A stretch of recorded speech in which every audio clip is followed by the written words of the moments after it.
ಒಂದು ನೀರಿನ ಹನಿ ಒಂದು ಹುಲ್ಲಿ ಮೇಲೆ ಬಿದ್ದಿತ್ತು.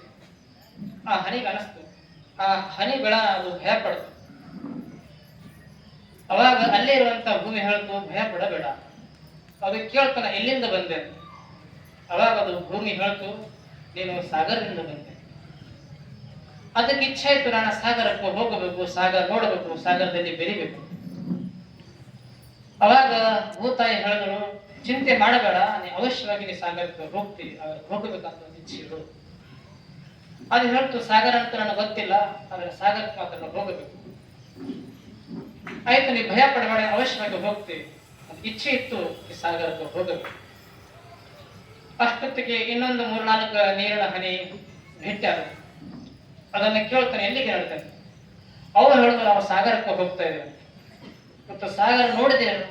ಸಾಗರ ನಾವು ನೋಡಿಲ್ಲ, ಆದರೆ ಸಾಗರ ಅಲ್ಲಿ ಅದಂತ ನಮ್ಗೆ ಗೊತ್ತದ, ಅದರ ಸಾಗರಕ್ಕೆ ಹೋಗೋ ಮಾತ್ರ ಇಚ್ಛೆ. ಒಂದು 4 ಹನಿ ಸೇರಿ ಒಂದು ಹರಿಯಾಕ ಶುರು ಮಾಡುದು.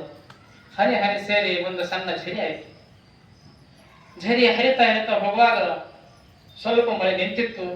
ಈಗ ಝರಿ ಮುಂದೆ ಹೋಗುವ ಒಮ್ಮೆ ನೀರು ಝರಿ ಸಣ್ಣದಾಗಕ್ಕೆ ಶುರು ಆಯ್ತು. ಝರಿ ಕಡಿಮೆ ಕೂತ ಬಂತು, ಝರಿ ಸಣ್ಣದಾಗ ಬಂತು. ಇನ್ನೇನ ಝರಿ ಹೊಗೆ ಬಿಡ್ತ ಅನ್ನಷ್ಟು ಬಂತು.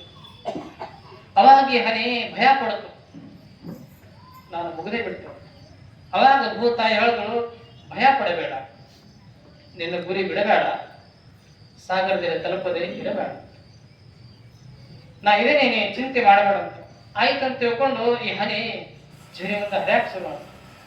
ಹೀಗೆ ಮುಂದೆ ಹೋಗುವಾಗ ಇನ್ನೊಂದು ಝರಿ ಕೂಡ್ತು, ಮತ್ತೊಂದು ಝರಿ ಬಂತು. ಝರಿ ಝರಿ ಕೂಡಿ ಒಂದು ಹಳ್ಳ ಆಯ್ತು. ಹಳ್ಳಾಗಿ ಹಳ್ಳ ಹರಿಯಾಕ ಶುರು ಆಯ್ತು. ಹಳ್ಳ ಹರಿದ ಹೋದಂಗ ಅದೇ ಹಳ್ಳ ಇನ್ನೊಂದು ಹಳ್ಳ ಸೇರಿ ದೊಡ್ಡ ನದಿ ಆಯ್ತು. ನದಿ ಹೋಗಿ ನದಿ ಹರಿದು ನದಿ ಹೋಗಬೇಕಾದ್ರೆ ಬಹಳಷ್ಟು ಕಷ್ಟಗಳು ಬಂತು. ಬೆಟ್ಟಗಳು ಗುಡ್ಡಗಳು ಎಲ್ಲವನ್ನು ಕೂಡ ದಾಟಿ ನದಿಯಾಗಿರಾದರೂ ಪ್ರಾರಂಭ ಹಳ್ಳ ನದಿ ಆಗಬೇಕಾದ್ರೆ ಬಹಳಷ್ಟು ಕಷ್ಟಗಳು ಬಂದು, ದೊಡ್ಡ ದೊಡ್ಡ ಕೊಡ್ಡಗಳು ಏನೇ ಬಂದರೆ ಸಹ ಎಲ್ಲವನ್ನ ತಮ್ಮ ತಗೊಂಡು ಎಲ್ಲವನ್ನ ದಾಟಿ ದಾಟಿ ದಾಟಿ ಬೆಟ್ಟ ಗುಡ್ಡಗಳನ್ನ ತಿರುವಿ ಏನೇ ಅಡ್ಡ ಬಂದರೆ ಸಹ ತನ್ನ ದಾರಿಯನ್ನೇ ಬೇರೆ ಮಾಡಿಕೊಂಡು ಅದು ಸಾಗರಕ್ಕೆ ತಲುಪ್ತು. ಯಾವಾಗ ಅದು ಸಾಗರಕ್ಕೆ ತಲುಪ್ತು ಅವಾಗ ನೀನು ಹನಿ ಹೇಳ್ತು, ನಾವೀಗ ನಿಶ್ಚಿಂತ, ನಾವೀಗ ಶಾಂತನಾದ. ಅವಾಗ ಕೇಳಿದ, ಹನಿ ಎಲ್ಲಿದೆ ಅಂತ. ನಾನು ಈ ಹನಿ ಅಲ್ಲ, ನಾವೀಗ ಸಾಗರ ಅಂತ. ಎಲ್ಲಿವರೆ ನಾನು ಹನಿಯಾಗಿದ್ದೆ ಅಲ್ಲಿವರೆ ನಾನು ಭಯಭೀತನಾಗಿದ್ದೆ, ದುಃಖಿತನಾಗಿದ್ದೆ. ಯಾವಾಗ ನಾನು ಸಾಗರದಲ್ಲಿ ಬೆರೆತೆ ನಾನು ನಿಶ್ಚಿಂತ ಆಗಿಬಿಟ್ಟೆ. ಆಗ ಸಾಗರದಲ್ಲಿ ಬೆರೆತಾಗ ನಾನು ನಿಶ್ಚಿಂತ. ಆಗ ಹನಿಗೆ ಇಚ್ಛೆ ಇತ್ತು, ನಾನು ಸಾಗರಕ್ಕೆ ಬೆರಿಬೇಕು. ಎಲ್ಲಿವರೆಗೆ ಇಚ್ಛೆ ಎಷ್ಟು ಪ್ರಬಲ ಇತ್ತು ಅಂದ್ರೆ ಸಾಗರದಲ್ಲಿ ಬೆರೆಯವರೆಗೆ ನಾನು ಸಮಾಧಾನ ಇಲ್ಲ. ಅಷ್ಟ ತೀವ್ರತೆ, ಅಷ್ಟು ಇಚ್ಛೆ, ಅಷ್ಟು ಉತ್ಕಟ ಇಚ್ಛೆ ಆ ನೀರಿನ ಹನಿಯಲ್ಲಿ. ಹಾಗೆ ಎಲ್ಲಿವರೆಗೆ ಉತ್ಕಟ ಇಚ್ಛೆ ಇರ್ತದೆ ಅಲ್ಲಿವರೆಗೆ ಕಾರ್ಯ ಸಿಗ್ತದೆ. ಅದಕ್ಕಾಗಿ ಜೀವನದಲ್ಲಿ ಯಾರೇ ಏನೇ ಲೌಕಿಕವಾಗಿ ಕಾರ್ಯ ಮಾಡಬೇಕಾಗಿತ್ತಂದ್ರೆ ನಾವು ಏನೇ ಆಗಬೇಕಾದ್ರೆ ಇಚ್ಛೆ ಬೇಕಾಗ್ತದೆ.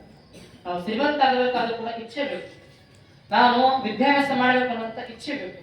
ವ್ಯಾಪಾರ ಆಗಬೇಕಾದ್ರೆ ಇಚ್ಛೆ ಬೇಕು. ದೊಡ್ಡ ಕಲಾವಿದನಾಗಬೇಕಾದ್ರೂ ಕೂಡ ಇಚ್ಛೆ ಬೇಕಾಗ್ತದೆ.